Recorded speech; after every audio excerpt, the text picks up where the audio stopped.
ইসলামের ৫টি স্তম্ভ, এর মধ্যে নামাজ দ্বিতীয় আর রোজা তৃতীয়। দুটোই মুসলমানদের জন্য অবশ্য পালনীয়। কিন্তু রমজান এলেই দেখা যায় অনেকে রোজা রাখেন কিন্তু নামাজ পড়েন না। অথচ নামাজ মুসলমানদের জন্য আল্লাহর কাছে সবচেয়ে নিকটবর্তী ইবাদত। যারা নামাজ না পড়ে শুধু রোজা পালন করেন তাদের রোজা কবুল হবে কিনা এ বিষয়ে অনেক অভিমত আছে। চলুন বুখারী এবং মুসলিম শরীফের আলোকে জেনে নিই রোজা রেখে নামাজ না পড়াকে শরীয়ত কি বলে। আলোচনার আগে চলুন চ্যানেলটি সাবস্ক্রাইব করে নিই। মাহে রমজান সহ সারা বছর আল্লাহর কাছে বান্দার আনুগত্য প্রকাশের সর্বশ্রেষ্ঠ পন্থা হল নামাজ। একজন ইমানদার নারী পুরুষের প্রধান করণীয় ইবাদত নামাজ প্রতিষ্ঠা করা। নামাজের সময় শরীরের শ্রেষ্ঠ অঙ্গ মাথা মাটিতে লুটিয়ে সিজদায় পড়ে আল্লাহর কাছে আত্মসমর্পণ করে ক্ষমা প্রার্থনা করা হয়। রমজান মাসে সব ফরজ ইবাদতের মধ্যে নামাজই সবচেয়ে অগ্রগণ্য। নামাজ ঈমানকে মজবুত করে। নামাজের মাধ্যমে আল্লাহর নৈকট্য লাভ করা যায়। ইসলামের ভিত্তি ৫টি: কালেমা, নামাজ, রোজা, হজ ও জাকাত।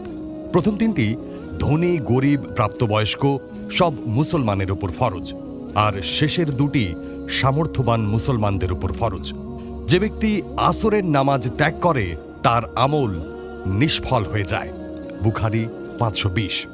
এই হাদিস প্রমাণ করে বেনামাজির কোনো আমল আল্লাহ কবুল করেন না এবং বেনামাজি তার আমল দ্বারা কোনোভাবে উপকৃত হবে না। তার কোনো আমল আল্লাহর কাছে উত্তোলন করা হবে না। প্রিয় নবী হযরত মুহাম্মদ সাল্লাল্লাহু আলাইহি ওয়াসাল্লাম বলেছেন, সালাত হচ্ছে ঈমান এবং কুফরের পার্থক্যকারী। মুসলিম। নামাজ ইসলামের দ্বিতীয় রুকন বা স্তম্ভ। ঈমানের পরেই নামাজের স্থান। নামাজ ১২ মাসই আদায় করতে হয়, আর রোজা শুধু মাহে রমজানে ফরজ। একজন মুমিন মুসলমান বছর জুড়ে নামাজ আদায় করবেন, এটাই স্বাভাবিক। এরপর যখন পবিত্র মাহে রমজানের আগমন ঘটবে তখন নামাজের পাশাপাশি রমজানের রোজাগুলো পালন করবেন। একজন রোজাদার শুধু রোজা রাখবেন, নামাজ পড়বেন না, এমনটা কখনো কল্পনা করা যায় না। নামাজের গুরুত্ব ও ফজিলত সম্পর্কে কোরআন ও হাদিসে প্রচুর আলোচনা রয়েছে। প্রিয় নবী হযরত মুহাম্মদ সাল্লাল্লাহু আলাইহি ওয়াসাল্লাম বলেছেন, নামাজ বেহেশতের চাবি। চাবি ছাড়া যেমন তালাবদ্ধ ঘরে প্রবেশ করা যায় না, নামাজ কায়েম করা ব্যতীত তেমনি বেহেশতে যাওয়া যাবে না। রাসূলুল্লাহ সাল্লাল্লাহু আলাইহি ওয়াসাল্লাম বলেছেন, কিয়ামতের দিন সর্বপ্রথম বান্দার নামাজের হিসাব নেওয়া হবে। তিনি আরো বলেছেন, মুসলমান ও অমুসলমানের মধ্যে পার্থক্য হচ্ছে নামাজ। অর্থাৎ মুসলমানরা নামাজ পড়েন আর অমুসলমানরা নামাজ পড়েন না। সেই হিসেবে যারা নামাজ পড়েন না তারা নিঃসন্দেহে কুফরিতে লিপ্ত।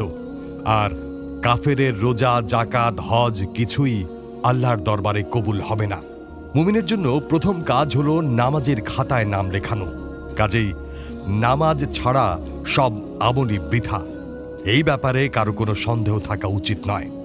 মোট কথা, নামাজ ছাড়া কোনো প্রকার ইবাদতেই কোনো কাজ হবে না, সেটা যত ভালো ইবাদতই হোক।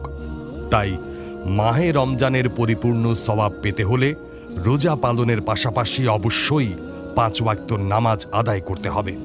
আল্লাহর সন্তুষ্টির উদ্দেশ্যে তৈরি আমাদের এই কথাগুলো যেন ছড়িয়ে পড়ে, এজন্য সাবস্ক্রাইব, লাইক, কমেন্ট ও শেয়ার করে আপনিও আমাদের সঙ্গে থাকুন।